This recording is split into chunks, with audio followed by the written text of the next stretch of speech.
The only way that we can even come close is if Henry believes on some level that him leaving is the best thing for Barry.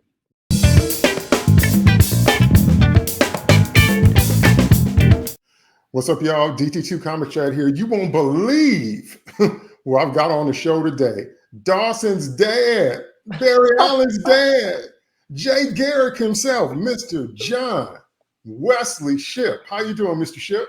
I am very well, David. How are you? Good, good, good. Thank you so much for being on the show today. Well, we're going to jump right on into the questions. First thing I want to ask you is, how do you compartmentalize as an actor?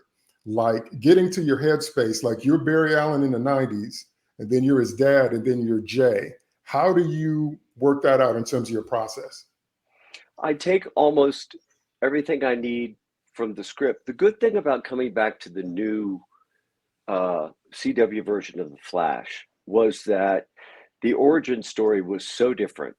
You know, how Jeff Johns had, I call it, blown up the Allen family, how suddenly Henry was wrongfully convicted of killing his wife in front of his 10-year-old son. You know, that wasn't my origin story in 1990.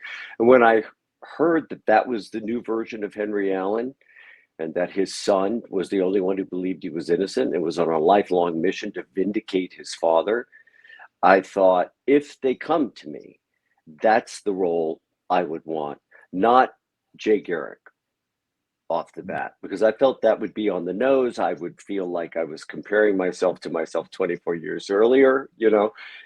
But I also figured that it would give me and Grant a very special, almost private, personal place in the middle of this great big action adventure show to accomplish what the fans wanted me to accomplish, which was to hand off the franchise to a new Barry Allen, but to do it in a way that was not on the nose, that was in the form of a father-son blessing, you know, and participating in that way with Grant, being as fond as I am of him, both as an actor and as a human being, you know, it was special, not only as Henry to Barry, but as John to Grant, because those two things, the way the scenes were beautifully written, those two things often overlapped. Sometimes we didn't know who was this, John talking to Grant, old Flash, new Flash, or was this Henry talking to his son, or was it some combination of all three? So it really invested those scenes, I think, with an impact that they otherwise wouldn't have had. Wow. Now, see, all felt as fans because The Flash, especially the first season, was a show about fathers and sons. Barry had three dads. He had a science dad, he had his bio dad, and he had a stepdad. But what you're saying, see, what you're talking about, we felt coming through the screen, and the gravitas from yourself and Jesse and Tom Cavanaugh is really what hooked us into the show. So that's incredible to hear a process because it was real, actually really real. That's incredible. Speaking of that, I will pivot to this question. How did you feel then about the crisis episode where Barry Allen must die and it turned out to be your Barry Allen from the 90s? Because you know that's from 1985's Crisis book. Absolutely. So how did you feel about that? I guess kind of a send-off to that version of The Flash. Well, it was funny how it came about. They told me, I live in New York City, so they told me that they were sending a crew to scan me digitally for a new suit the summer before the Elseworlds crossover. And I thought, oh, great, Jay Garrick's getting a new suit. Great, I can't wait to see it. And then I saw the drawings, and I was like, wait a minute. What suit are we talking about here? And they said, oh, it's the Flash 90 suit for the crossover. And I was like, what? I said, you know, that was 28 years ago, right?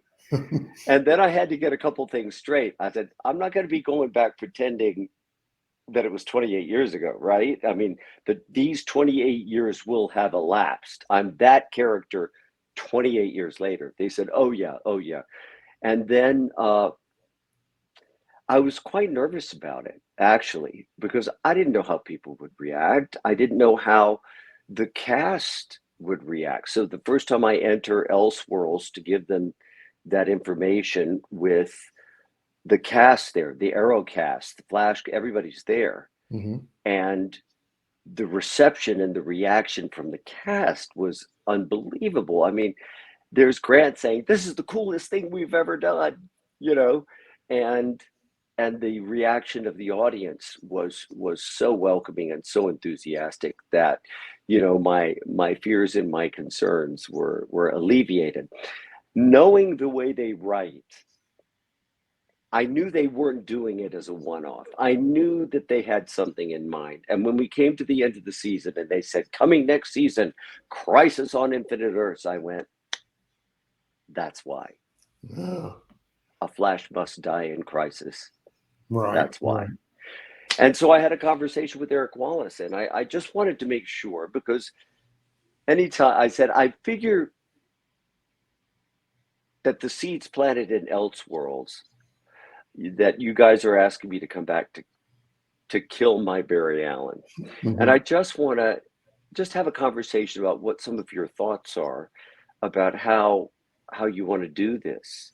I said, I wouldn't want to come back and, for example, not that you would ever do this, but I wouldn't want to come back and kill this character I've been associated with for so many years, like in one scene.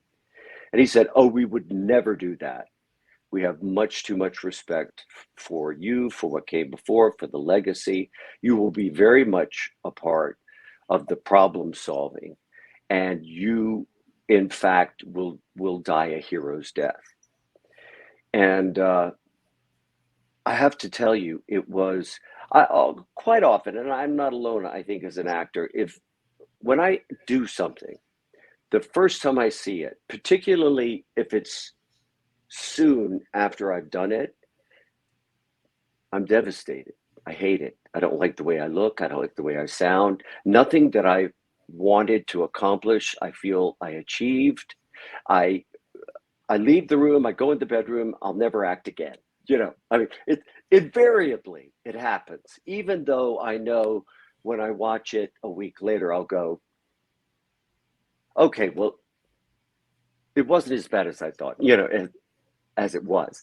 Not with Crisis. I sat down and I watched it from beginning to end, the way it was written.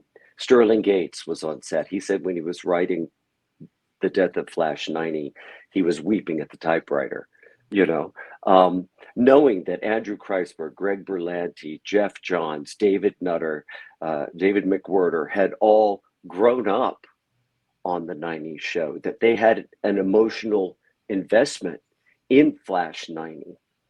And the way it was written, the way it was, the fact that nothing was by accident. If we go back and watch Crisis, the shots of Grant, you see me out of focus in almost every shot of Grant. The fact that I had the great honor of welcoming Black Lightning, that I'm getting goosebumps right now. Wow. The fact that I had that moment of saying, you know, you have given us the time that we need. And we cannot, the fact that I had that moment with Cress, you know, was one of the highlights of my entire time coming back to the CW show. And the fact that it wasn't sentimentalized. It was like, yeah, you learn some neat tricks if you've been at this speedster game long enough. I'm going to steal your speed, my sacrifice to make, you know, come on, Vibe, open the portal, get me on. You want your friend to die, you know, then get me in there, you know. My world is destroyed. I find out that Tina and I did get married. She's gone now. And then with a nod and a wink, not sentimental, I get on the treadmill. Keep riding the Lightning, kid, you know. And then they pulled a fast one on me. When I went to looping, they said, we have a surprise for you in looping. I'm like, another one? And I'm there and the scene is playing and I'm running on the treadmill and I hear my voice from 30 years ago saying, I have faith in you, Tina.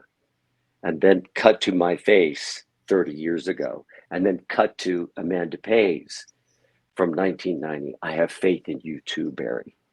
And then cut back to my current CW 1990 Flash on the treadmill running and dissolving, so that they made it so I knew what I was running toward as well as what I was running away from. Mm-hmm. And what was music to my ears was the critic who said, with the way it was written, the way it was directed, the way it was shot, the way it was edited, the music choices, everything all together turned what could have been a harrowing moment into a triumphant one. And I was like, yes. And it's one of those only times in my career, very few times in my 43-year career and counting, that I've watched something without moving, taking it all in and going, I wouldn't change a thing. Wouldn't change a thing.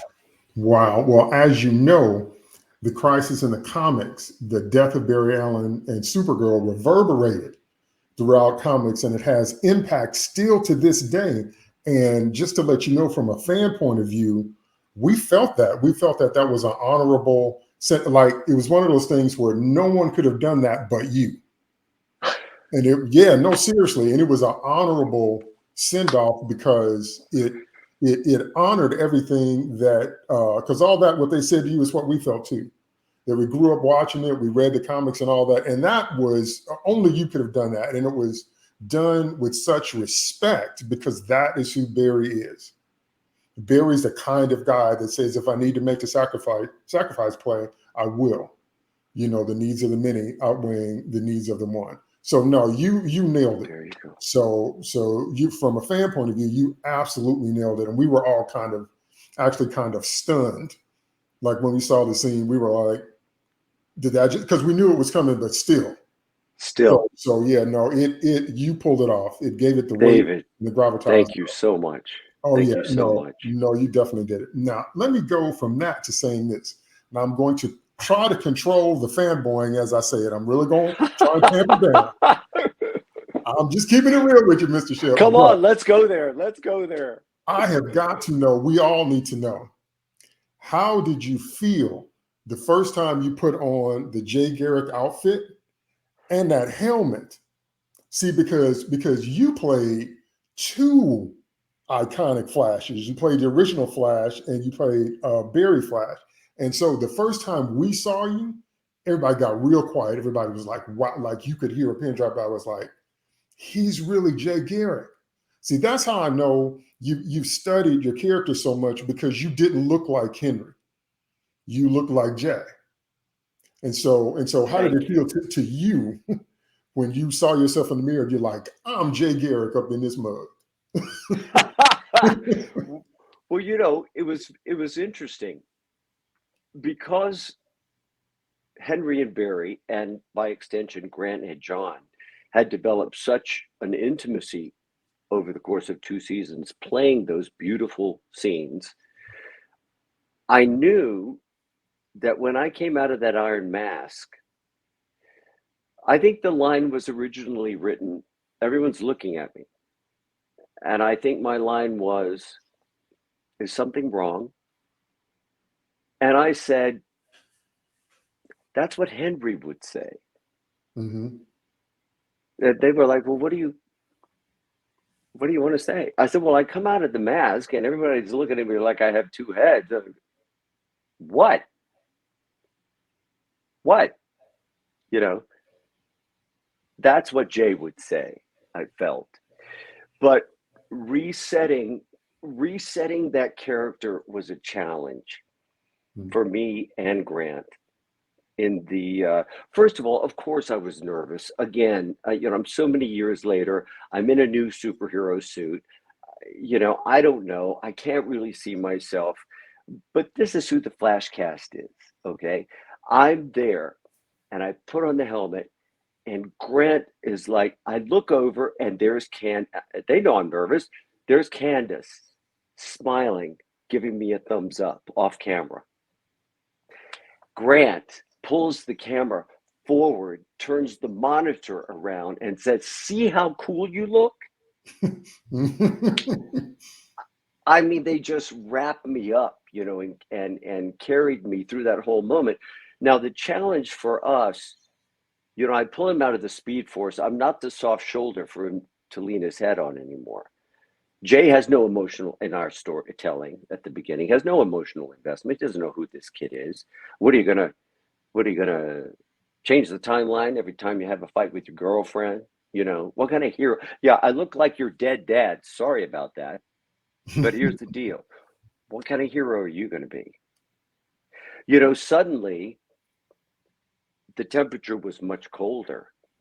And when Grant and I were outside of that coffee shop running those lines, and I'm hitting him with this attitude, at one point, he just put his head down and just started laughing. I said, "Man, what are you laughing at?" He said, "It's so weird. It's, you know, I'm so used to getting something so different from you that playing this scene, it's absolutely the way it has to be, but it's such an adjustment."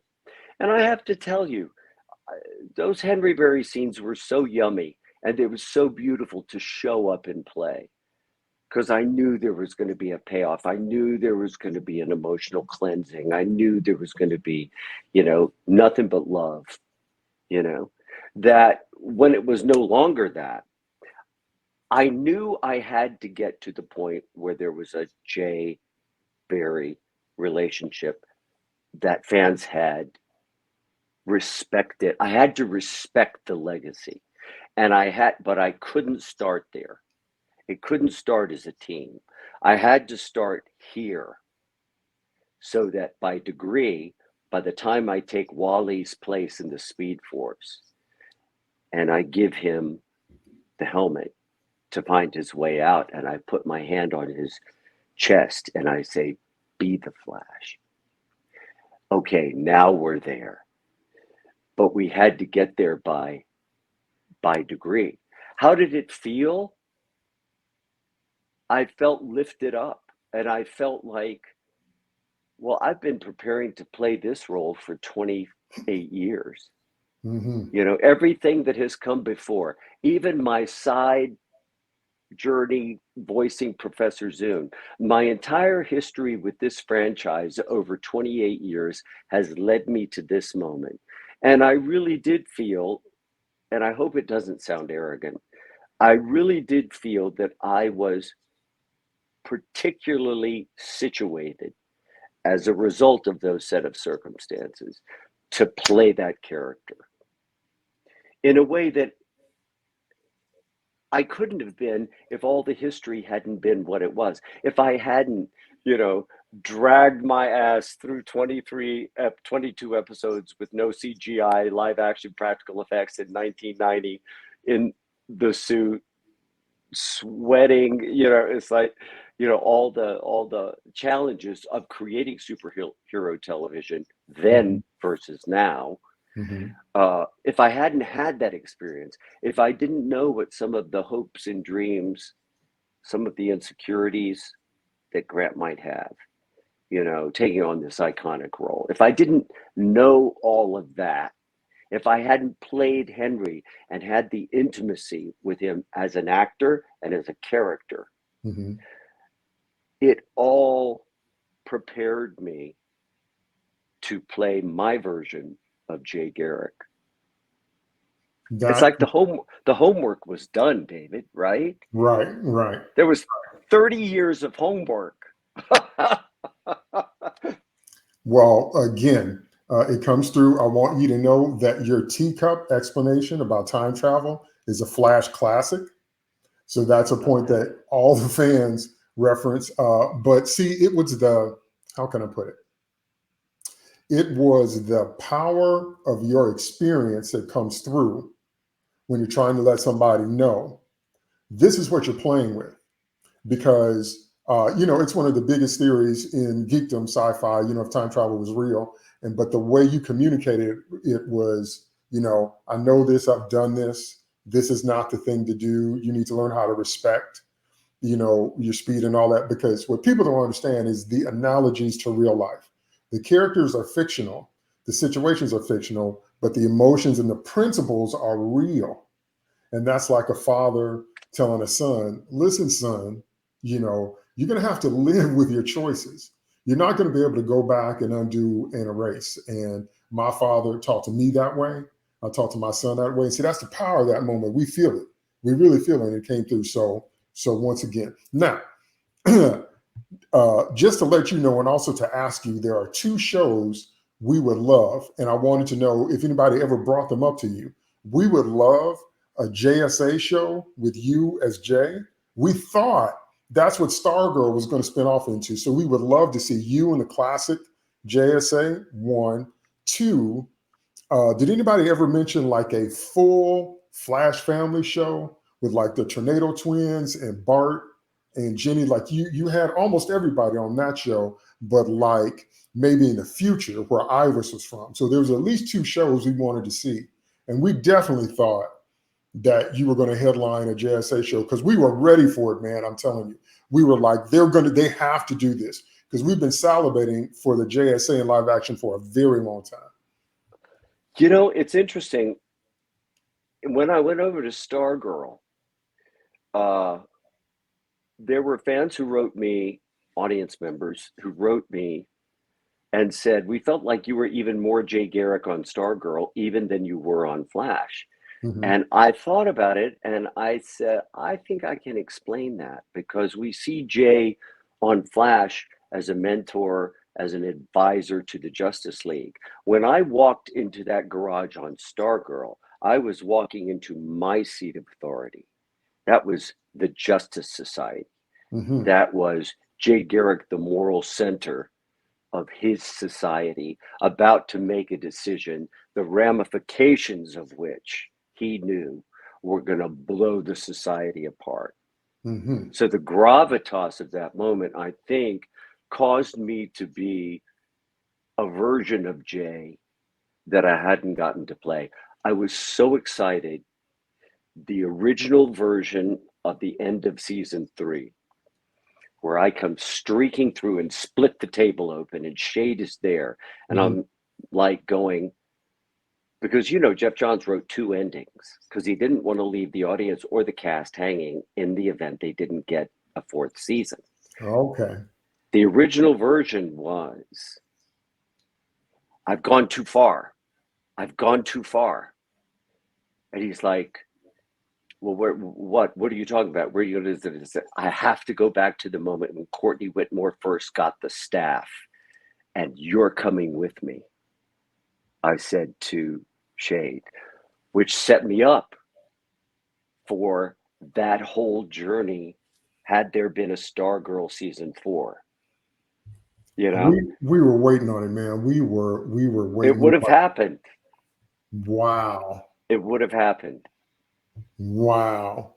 Because those are also characters we've loved for a very long time and have never really seen them realized in live action. And once again, you lead the way. Jay's the center. Yeah. And people that don't read comics don't know that Barry got his inspiration from Jay. He's the one that Barry looked at to decide to become the Scarlet Speedster. Now, in terms of that other stuff, what we thought was going to happen on the main Flash was that they were going to have the last season in the just to be crazy for a minute, if I had written it, go.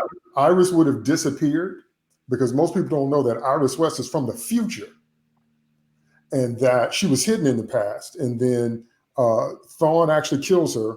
Her parents retrieve her, take her back home. Barry finds her there, and then they have the Tornado Twins in the future. That's what I thought the last season of Flash would have been, and I was going to include Max Mercury. But it would have been everybody. It would have been Max Mercury, Bart, the Tornado Twins, just everybody. That's where we thought that was going, because if we have this really, really powerful moment and Nora is born and everybody's feeling good and Caitlin's back, and then Iris is just gone, then we could have spent the whole last season going to the future, seeing her true origin, meeting her true parents and why they trusted the West. I mean, there was just so much there. And once again, you and Max, as the most experienced speedsters, can say, okay, Barry, if you want to get out of this and you want to get back to 2023 and not tear up the timeline, we need to train you on how to do this. Because in Flashpoint, Thawne said it was because Barry's time traveling was so sloppy, he tore up the fabric of reality. So once again, I thought it was a perfect alley-oop for both you and a Max Mercury level character in the future to spend a whole season saying this, you got to master this, you got to master this. So was there ever talk of anything like that? Because that's how I would have wrote it. There wasn't talk specifically of that. In terms of the legacy, I think if there's a superhero, I don't have to tell you this, that legacy is important to, it's the Flash. From Jay Garrick, World War II, fighting Nazis, got all the way to the forward through Barry, through Wally, through Bart, and I was hoping, as in the comics, that I would get to mentor Wally. Okay. That didn't happen. They decided to write Tom Cavanaugh's character mentoring him the wrong way, instead. Then we had another chance when they brought on Jordan Fisher as Bart. And I loved that. And the investment that Jordan brought to how much he loved Jay blew me away. I didn't have to act at all. If he hadn't sold that the way he did, it wouldn't have worked.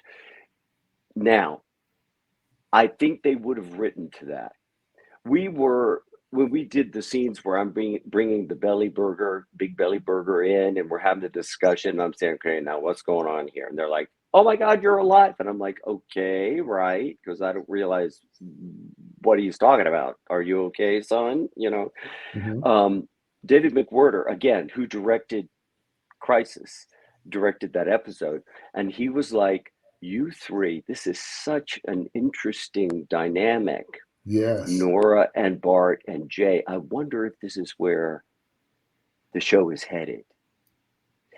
Now, I think the fact that Jordan was a new father, his family is in New York, and he was the lead in a Broadway play, did not necessarily lend itself to him being available. And in a very few episodes, he put such a stamp on that character. They couldn't have recast Bart. I was really hoping that would continue. What was originally told to me, that Bart and his father, Barry, would have some friction, and that he was closer to his Uncle Jay than he was the friction, which would then cause friction between Jay and Barry. I also had wondered if they had gone the Jay mentoring Wally route, it would have set up a very interesting dynamic, because Joe had raised Barry from the age of 10 to adulthood and was his second father. And when I get out of prison and I'm questioning him, can you be all that you need to be with me here? Hoping he'll say yes. He doesn't say yes. He says, well, you're the only family I got. And then I look over and I see Joe West standing right over there. And I say, that's not really true, is it? What if Henry's doppelganger became closer with Wally than Joe was? Now we have the reverse. Now do we have tension between Joe and Jay? If Wally is looking to Jay to mentor him, a reflection of how close Barry, Henry's son, was to Joe. And I want to say another word about Grant at this point, because you talked about his different fathers. I was so impressed. And when people go back and watch the show again, notice the way Grant played his scenes with me as opposed to the way he played his scenes with Jesse. I raised him from birth to 10 years old, right? When he came to Henry in the prison, he was an open wound. He was vulnerable. He was a child. Qualitatively, Joe raised him from 10 into a young adulthood. Mm-hmm. Both relationships, the Henry Barry and the Joe Barry, were equally important in Barry's life. The way he played them was very different and reflected the fact that Henry was his father from birth to 10 and Joe was his father from 10 to young adulthood. And I thought, that's an actor. He differentiated Yes. the Yeah. way he played the scenes with his two fathers. Well, what we wanted both from the CW show and the movie was justice for Henry. We've been screaming for years, how does Thawne go back in time and kill Nora? And then it becomes a fixed point in time. None of us have ever understood why there was no answer for that. So I'm like, we at least need to get some justice for Henry Allen because he didn't do anything. So they kind of dealt with that in the movie, but that's been. May I tell you Uh-huh. the things that could have happened? Our executive producers at the beginning were Jeff Johns, Greg Berlanti, and Andrew Kreisberg. Uh-huh. And then Andrew left. Andrew's plan, I could hardly say it without salivating, was to do the trial of Henry Allen. Wow. Wow, that would have been something right there. Not have him just go, okay, you're exonerated, get out of jail free. Uh-huh. That there would need to be a trial. And he wanted to tell that story. And I thought, wow, what a different show. No, that would have been, yeah, no, that would have been a completely different show. But it was the catharsis that we needed for all that we had gone through. Because again, you know, Zoom messed Barry's life up. They changed the backstory of the Flash in the comics because the Flashes have always been the happiest family in DC. Jay and Joan, Barry and Iris, Wally and Linda have always loved each other, solid couples. And so they changed it and added a little bit more tragedy in that. And we were like, okay, but we need some justice. We need some resolution because Thawne just can't be able to do that, you know. So I thought it was interesting the way they tied it into the particle accelerator and him needing to become the Flash. But we wanted to see you as Henry. We wanted some real, this man didn't do this, give him his life back. Justice for Henry. Yeah. We yeah. got that was truncated. That was truncated. And when I found out that Barry's been trying to get me out, I'm finally vindicated. I get out, and on the day I get out of prison, I come home, and during my welcome home party, I announced that I'm leaving. Yeah. That went through so many versions because at first it was like, okay, how are we going to get, you know, is it going to be that I wanted to visit places that Nora and I never got to visit together? And I remember having these conversations with Andrew and saying, it's got to be I said, it's going to be a very hard sell. It's going to be a very hard sell. The only way that we can even come close is if Henry believes on some level that him leaving is the best thing for Barry. Okay. And then I looked at the episode. The entire episode was about Barry can't get close to the people he loves because it puts them in peril. And so, whereas the initial version had me saying, you can't be all you need to be with me here, I was like, what if Henry's feeling it out? Henry sees that Barry is isolating from the people he loves because, in other words, the people he loves are preventing him from being all that he can be. And being all that he can be is preventing him from getting close to the people that he loves. However, his dad gets out. he's ready to throw all that over. Man, we're going to get a room together. We're going to have pizza night. We're going to go to the minute. Henry knows better, and he's feeling him out. First of all, I said, we have to see that Henry doesn't want to have this conversation at his coming home party. He tries to dodge it 6 ways to Sunday. He finally pins me down, and I turned it into a question. It all comes down to this: can you be who you need to be with me here? And I tried to invest that question with Henry, hoping he'll say, yes, I can. But he doesn't. He sidesteps. Well, you're the only family I have. And that lets Henry know what he has to do. For Barry to be everything that he needs to be, he has to complete the handoff to Joe West and step out of the picture.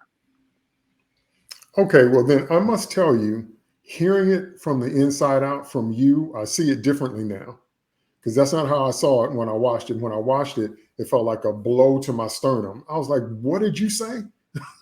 You know, because I inserted myself on either side of that conversation. I was like, what did you say? I know. At the end of working it out, I said, and we finally got a version that I felt like I could truthfully do. Whether it was going to read to the audience, I had no idea, but I had to hammer out a version that I could believe. And I could believe what I've just described. At the end of hammering all that out, I said, now, Andrew, this is a good version. You know, we're not going to get away with this, right? You know, we're not going to get away. He said, I know. He said, but what's the alternative? Have Henry sitting at home, reading the newspaper? Or are you going back to the crime lab, Barry? You know, I mean, you know, they didn't see with everything else they had, and there being such a large Flash team in the CW Flash, they didn't really see how they could integrate me or write for me without putting me. What I loved about the way they used me, David, was whenever they brought me back, it was for a meaningful purpose. It was Flash 90 and Elseworld giving them the information about the book that they needed at the moment they needed it. It was him coming back for. It was Jay Garrick showing up and explaining the Speed Force with the cup. Every time I showed up, I was there at a peak moment to deliver information.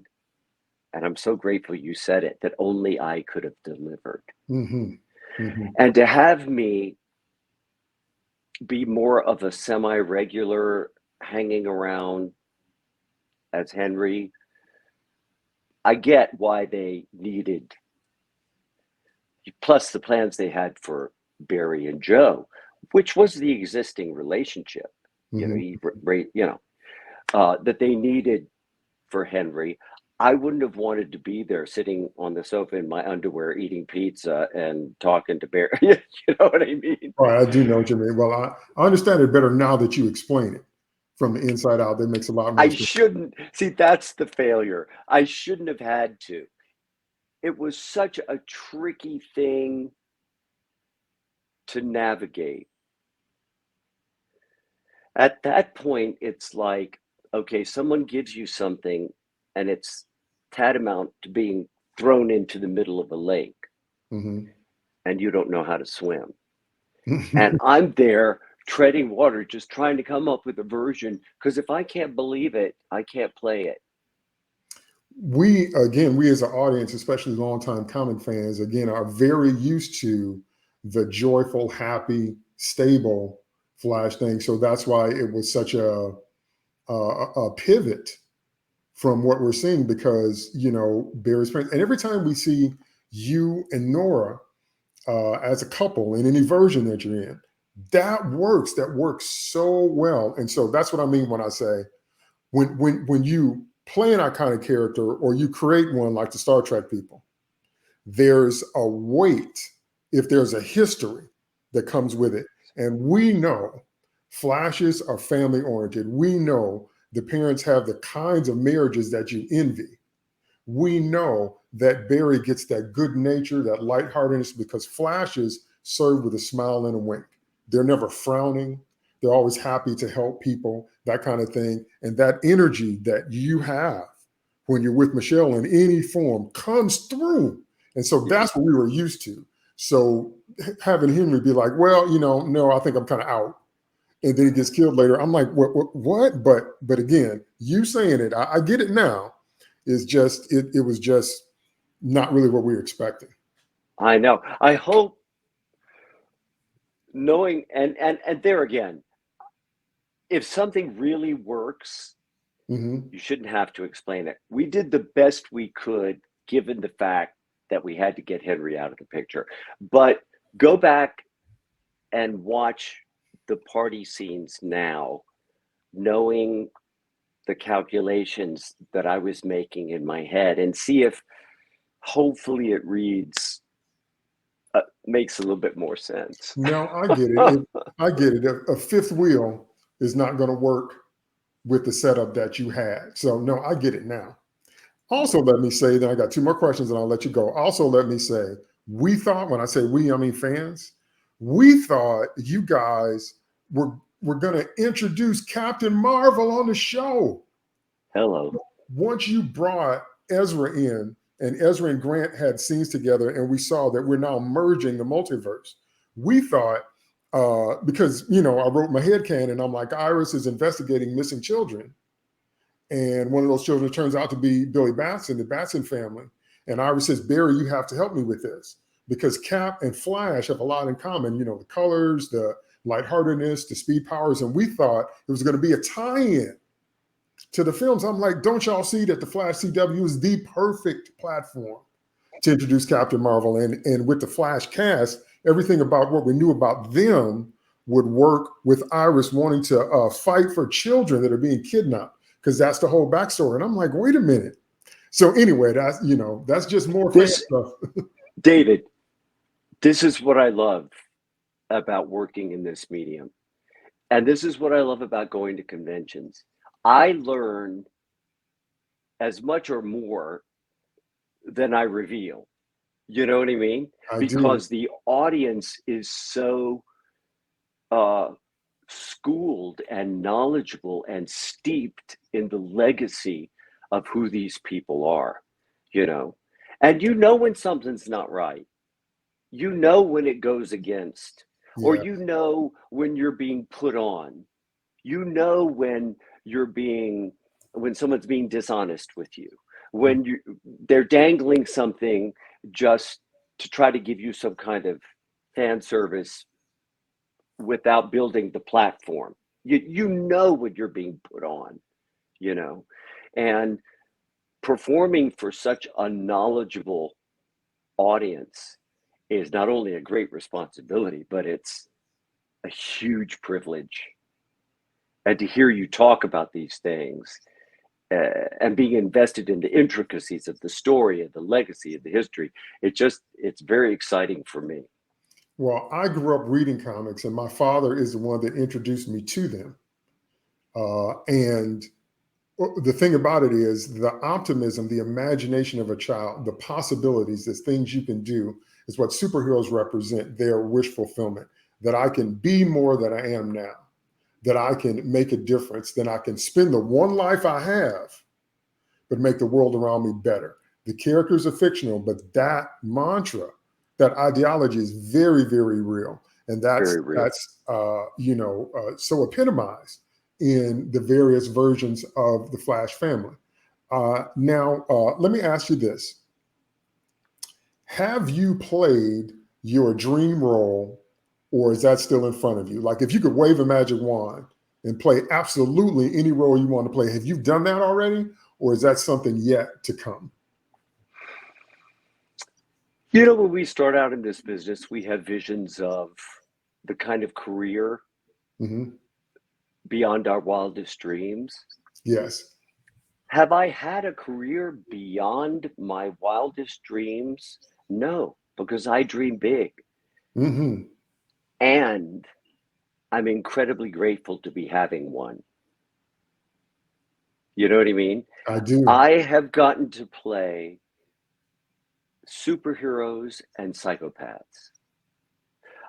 Both of my daytime Emmys are for.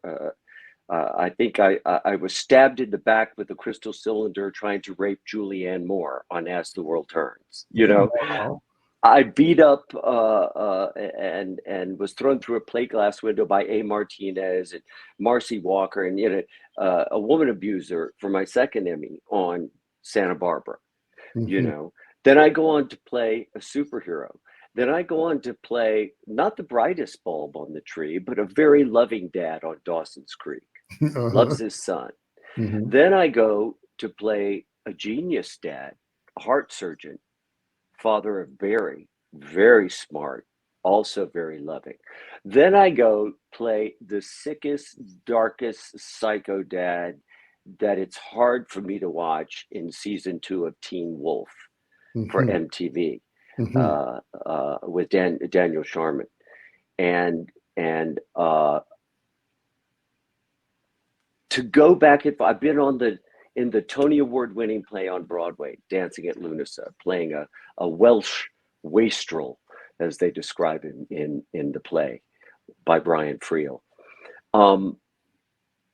I've been able to do enough different to wrap my mind and stretch my imagination out to such limits, from superheroes to psychopaths, Mm-hmm. that I'm just grateful. I'm getting ready to go back on stage in North Carolina to do A Few Good Men Wow. at the Judson Theater in Pinehurst, North Carolina, where I did 12 Angry Men Uh, about 5 years ago. So getting my feet back on stage. The rest of the cast will be announced. In fact, I may have just spoiled something. I'm not sure the theater has announced that it'll be me, but it will be. And yeah, so I wouldn't say, I've sort of taken the roles as they've come.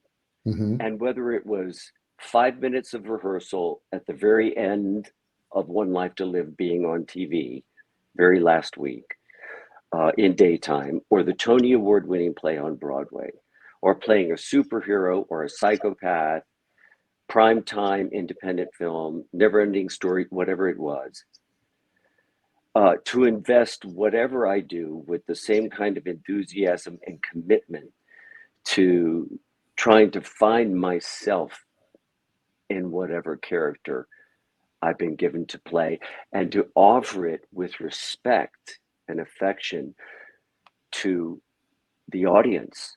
Because if you don't have that, stay home.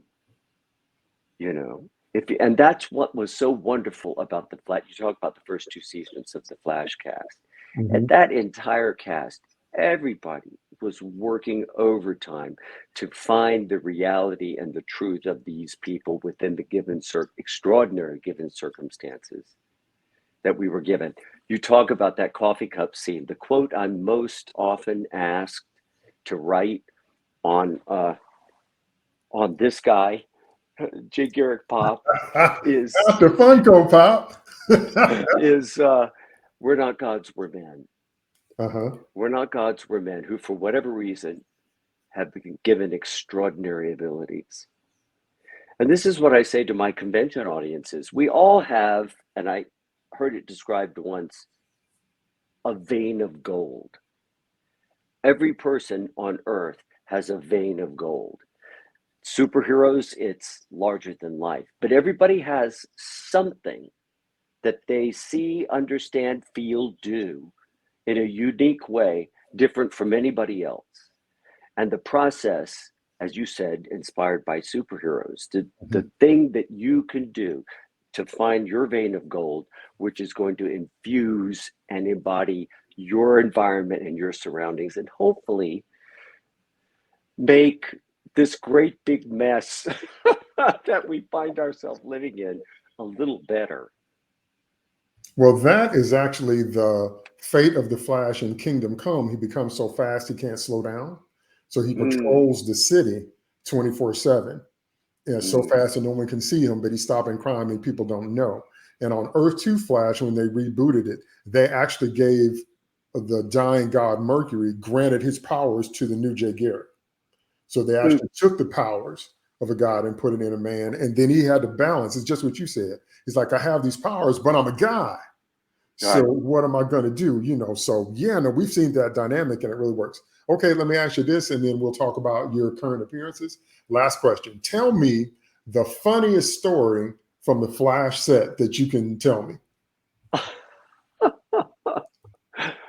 Well, I would say the most unusual thing, I was all there for the first couple of episodes, right? Hmm. Where the cast was all getting to know each other. We all went to San Diego Comic-Con, everyone was in the same state of getting to know each other for the first time, right? Hmm. And then I went away for several episodes. And then I came back and I walked into a group scene.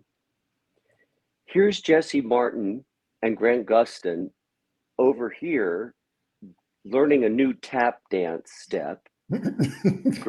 Jesse was showing Grant something, and Grant was saying, well, how about this? Okay, here comes Carlos.